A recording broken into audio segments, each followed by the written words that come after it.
ফের জয়পুরহাটের পাঁচবিবির পূর্ব উচনা ঘোনাপাড়া সীমান্তে কাঁটাতারের বেড়া দেওয়ার চেষ্টা করেছে ভারতের সীমান্তরক্ষী বিএসএফ।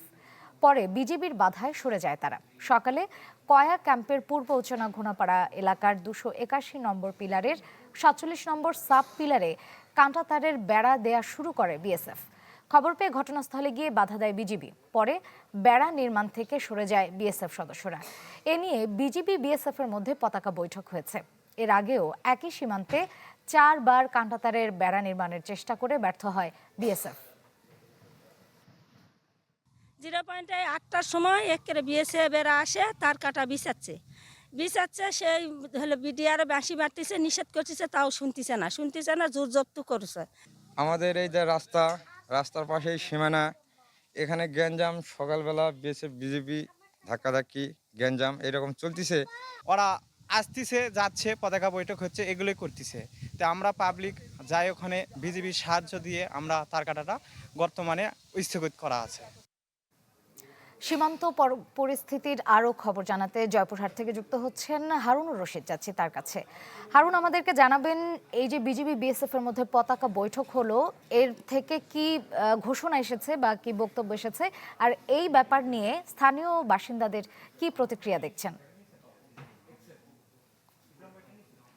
শ্রেয়া, জয়পুরহাটের পাঁচবিবি উপজেলার কয়া বিওপির অধীনে পূর্ব উচনা ঘোনাপাড়া যে সীমান্ত, আজ সকাল 10টার দিকে ভারতীয় সীমান্তরক্ষী বিএসএফরা আন্তর্জাতিক যে সীমান্ত আইন লঙ্ঘন করে তারা কাঁটাতারের বেড়া দেওয়ার চেষ্টা করে।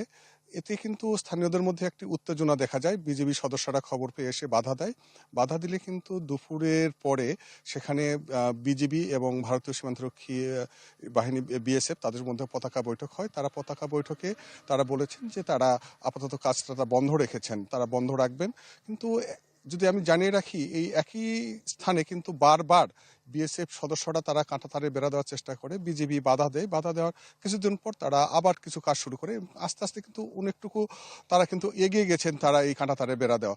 তো এই যে স্থানীয় যারা আছে, যে একদম সীমান্ত পিলার 281 সাব পিলার, এই সাব পিলারের পাশ দিয়ে কিন্তু আমাদের বাংলাদেশের যে গ্রাম আছে পূর্ব উচনার ঘোনাপাড়া গ্রাম, এই গ্রামের বাসিন্দারা কিন্তু চলাফেরা করে।